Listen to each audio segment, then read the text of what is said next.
Hey beautiful people, it's me Sai from All About Love here in the Okavango, and welcome to this San Bushmen Roaring Lion expedition. So what inspired Kane and myself to put this adventure together?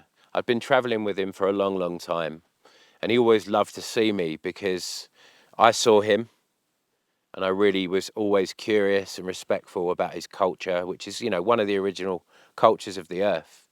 He's one of the last people to hold the secrets of this land, because the world has changed so much. And he was getting bored and frustrated with, dealing with the super rich who are really only interested in going to see, the famous leopard that was in the documentary. And, they weren't really interested in the secrets of the San Bushmen. So whenever I'd come out and we'd walk long distance or we'd canoe the Okavango together, we'd have these incredible experiences. But because I was so keen to learn and our hearts were connected so deeply, and the amount of people that I know that would really could really do with this experience and would really honor it and really experience it to the full in their heart, I suggested to him that we start to run adventures which were all right, a step lighter than the ones that we used to do together, but that were focused. It was focused as much upon the secrets of his people as it was the animals.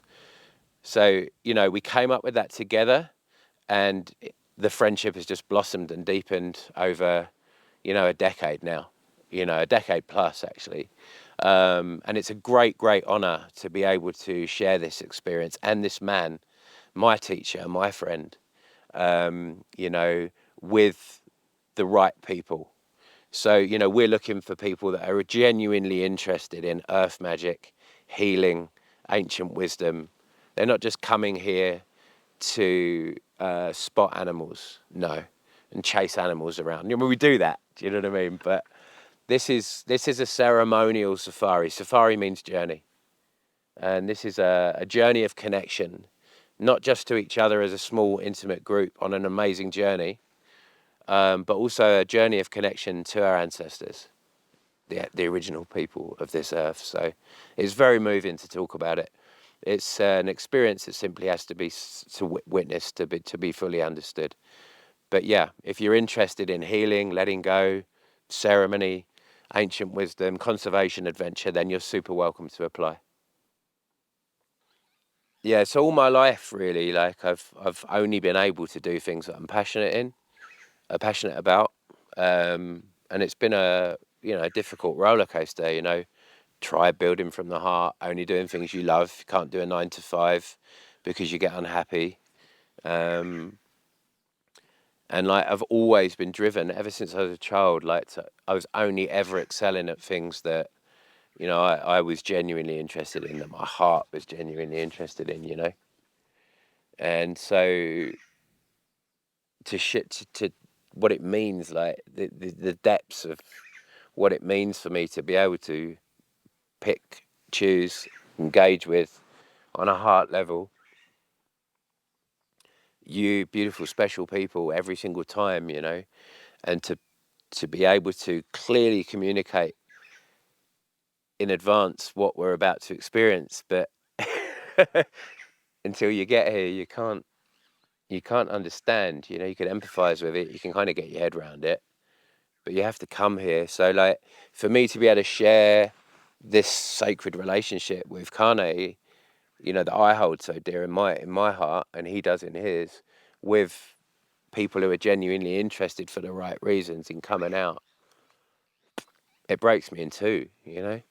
To see people come out with their expectations and, in many cases being connected, let's say, more to the ancient wisdom. They maybe don't know a huge amount about the wildlife or whatever, or tracking and avoiding wild animals on foot, and all of this magical stuff that we do, and to see them learn and to see them engage and see them spotting and tuning in and sitting down quietly on the ceremonies that we have, like, while we're here, like, yeah, to witness people, like, having a quiet moment, crying their eyes out. letting go of something very deep. So that's a really beautiful gift to be able to share, you know. And once you've been on this trip, like, it's only people that have been on the trip that really understand what it is. You know, you can see the brochure, you can look at the little videos, and you can see the pictures, and it will hit you on one level. But when you come out here and you smell the earth after rain, see the termites swarming, you know, vast herds of wildebeest, elephants, giraffes, looking at the birds of prey and the storks and the pelicans and the cicadas at night, and lions roaring around the camp, and, you know, hyenas walking through, lions walking through, leopards were soaring last night outside, you know, calling to leopards. Ooh, ooh, ooh, you know. To be able to share that with people, it's like priceless, mate. It's why I'm alive, you know. And it keeps me alive, you know. I've got a saying, it's mine, which is, I love this place so much, I miss it when I'm here, you know. So, yeah, you have to be genuinely interested. You have to be really feeling it. It's an off the fence job, you know. It's not. I had a guy ring me up a while back and was like, well, sell it to me. And I was like, sorry, bruv. You know, no, that's not the way it goes. There's plenty of other people you can work with. You know, I had a big travel company. I had the full page adverts in the Sunday Times. I had the TV series and all that stuff, and it was all great. But it takes one person to ruin a trip, you know. So for me, this engagement, this deep, conscious, deep connection with people, but the very nature of it tends to mean that it attracts the right ones anyway. There's only ever been a couple that I've said it's probably not for you, you know. You either get it or you don't. You're either called or you're not, you know. So yeah.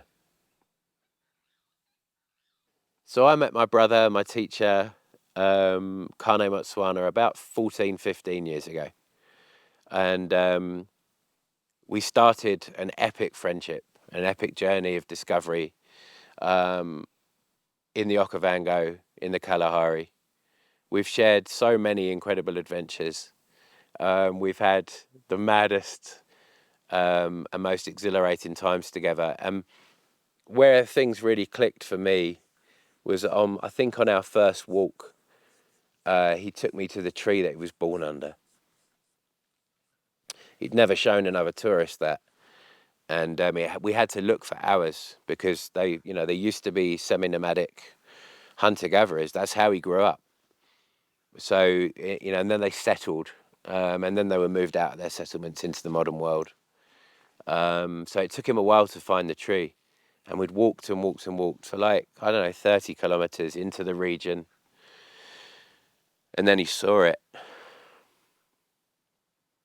He pushed me away. He ran to the tree. He threw himself down on the earth, and he cried like this big warrior, you know, this strong man, cried into the earth for like half an hour in front of me. Completely changed my life in that moment. And yeah, so many, like, not all deep and crazy, all deep, but not all deep and like deeply sacred. I mean, wow. I mean, like, to be taken to the tree that someone was born under, the tree, not the hospital. You know, he cried in honor of the earth, in honor of the tree that protected him, that his mother could go up if she needed to with him, or in labour because of predators, and in honor of his mother, you know. So that changed my life. It changed my life in an instant. I knew then that the friendship was formed. He already knew that because he wouldn't have taken me there. We've had crazy expeditions together over the years, like ones that we'd never take a group on, you know, walking 35, 40 Ks through the desert sand in 40-degree heat with packs on our backs, getting surrounded by lions at night, having lions peering in the tent at night, getting nearly taken out of our boat by a hippo. Oh, just absolutely mind-blowing. We had a herd of buffalo one night stampede through the camp, knocking stuff over left, right, and centre. You know, very, very critical scenario. You know, you're about to die, basically. If one of those hits you, they were being chased by about 25 hyenas. The hyenas caught a baby, a young one, like in the water, and then the buffalo came back across the water and had a huge fight with the hyena, saved the baby, went across. We're just sitting there having dinner, you know. So these experiences that we've formed over the years of like really like solidify, you know, you had to be there.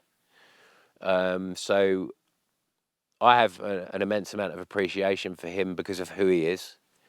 Doesn't he? You know, he is a warrior, but he also has a child's heart. He holds so many secrets that normal tourists will just never ever hear. He speaks to the ancestors every day. He dreams, and he's shown visions in the dreams, and I've seen those visions come true. You know, where he'll talk about a particular type, a herd of elephant. One's got a tusk going the other way, and there's this piece of landscape, and then, you know, 2 days later, bam, there we are.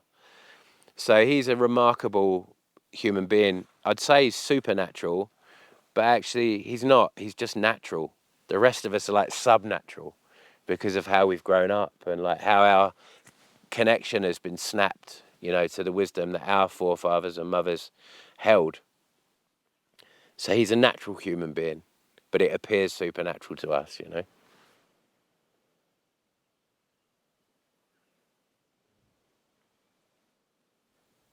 So after all those expeditions and all of those crazy adventures that we have done together, and this brotherhood that we share, you know, we miss each other when we're apart. You know, my heart lives here. We decided to co-create conscious safaris focused on, you know, the true old school way. I mean, safari means journey. So to take a journey, not only physically, but a journey of the heart, you know, a journey of connection, like, which is impossible to describe. Like, you have to see the sun come up here, you have to see it go down, you have to hear the birds start in the morning.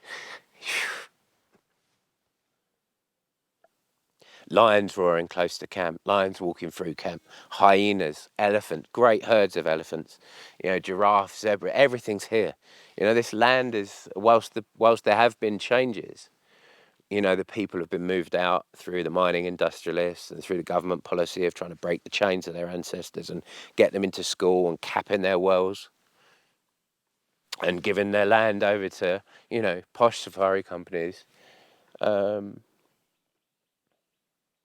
Yeah. So we wanted to co-create a journey that was in honor of the San Bushmen, that was genuinely interested in the secrets that they share, the secrets that they hold. And over the years of friendship that we've had and all the expeditions that we've done together and the nature of the people that come, he opens the doors. He shows the secrets.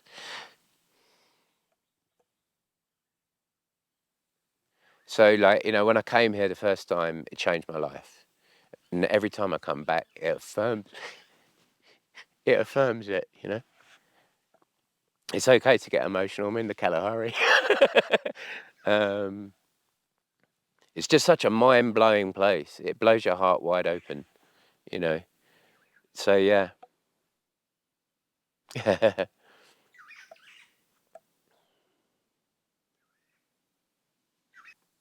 So, as I said, you know, safari, I think it's an old Swahili term. It means journey. You know, it doesn't mean coming to a lodge and driving 2 kilometers around the lodge, paying $4 a night each to do it, you know. Here we are, like, literally in this place, and we're like 5 kilometers up the road from a lodge, which is $4,000 a night. And here we are in our beautiful mobile campsites, being waited on hand and foot by our friends, singing songs with them, hanging out with them. You know, we've known them a decade. We're in the same region that these people are paying like 35, 40 grand each just to be like up the road. Yeah, okay, you got silver service, proper silver service, but the animals are no different. the landscape's no different. And also, they don't have an incredible San Bushmen tracker, one of the world's greatest living human beings, basically, with them, So these regions that we go through, and they change year on year, range from the hot, drier, semi-arid Kalahari desert scrub jungle to ancient Mapani woodland and cathedral Mapani woodland and like vast Okavango Delta, waterland. We have the beautiful town of Maun, which is just like, when I first started coming here, was literally like almost like a one donkey town, not quite, but now they call it the gateway to the Okavango. If I didn't have my 4 beautiful children, this is where I'd be. Every single person in Maun is interested or involved in nature. So wildlife photographers, wildlife cameramen, wildlife writers, conservationists, safari, it's just an absolutely incredible place. So we start in Maun, which is buzzing, kind of modern, getting there, small still African town. And then we leave and we head to Mababe with the biggest lions and the wildest lions in Africa. They're huge. Not in a wild camping scenario, not many normal tourists go there. It's not a big game reserve like the Kruger in SA or whatever, where like millions of people go. In the old days when we used to walk, together, we'd end up like 80, 100 kilometers away from the nearest lodge. But on these trips now, like, every now and again we'll see tourists, but they're very similar to us, a lot of them. Kane knows every single other driver. So we mix it up. When you're at Mababe, you hardly see anyone. You're in a wild camp tucked away in the bush. It's not a tourist destination. And then just for the absolute majesty of it, we head to one of the most incredible and famous wildlife reserves, game reserves, anywhere in Africa. Anyone who knows anything about safari in Africa knows Moremi. Moremi is like sacred. But there's tourists there, but still every evening we're tucked away, in our camp. It's not heaving, but you see like, 1 or 2 vehicles every couple of hours in Moremi. And, the landscape there is water, it's savanna, it's ancient woodland. It's absolutely magical. But then it's really, really good to come out of that. We go to Moremi because it's so packed with wildlife, But what I want to show people, the key thing, the thing that we used to do, every lion that we used to see on our adventures, myself and Kane, they'd never seen people. Never seen people. You imagine, like, on this earth now, like, with all of the obscenity of, like, biodiversity loss and this assault on every natural thing in the planet that's going on, to still be able to come to a place where lions aren't studied by a PhD student or don't have a collar or no one knows they're there. This is just where they live. So to come from Moremi, to go from Mababe wild, raw, with the great thunderstorms and, the lions bellowing at night, sometimes really close to camp, into Moremi, which is a little bit more touristy, still with a San Bushman tracker, and then to come to NG12 here now and start the walk-in and really go deep into the medicine of this man, Kane, and the ceremony and the ancestors, he's picking medicinal plants, we're digging them up, he's putting them into a paste, he's putting them in our shower water to remove obstacles, we're doing daily ceremonies, to bless us. He reads us, he understands us. He's an ancient soul from an ancient line. Extraordinarily intuitive. He has to be. He stayed alive in the bush. He grew up as a hunter-gatherer. His first memories of lions were on his mother's back. You know, we'll meet his mum, and she's fierce. She's like 90 odd, but she's a medicine woman, you know.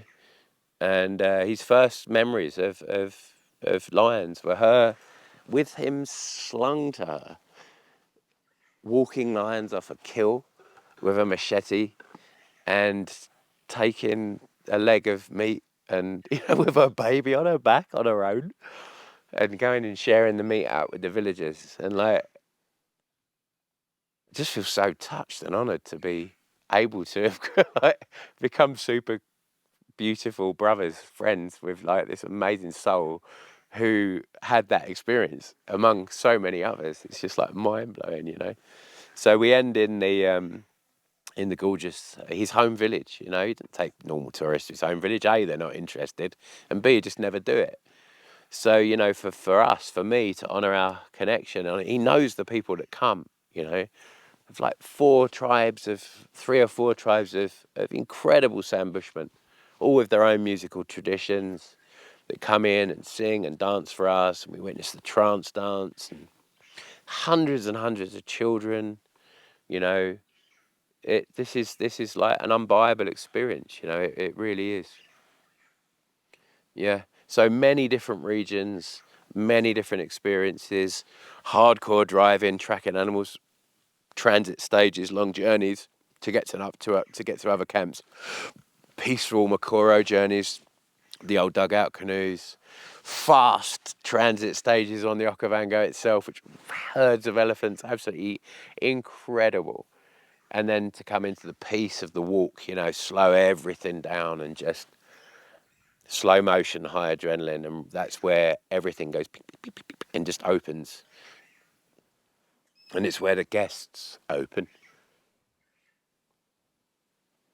And it's where I open, you know, when we slow it down after all that intensity and just, that's when the heart just crack. And, you know, we walk in like tiptoeing, like, you know, through the bush. You know, it's it's a secret world that he takes us into, you know, it really is. Yeah. The beauty of this land is just like, it's indescribable. I'm pretty good with words, but it's indescribable.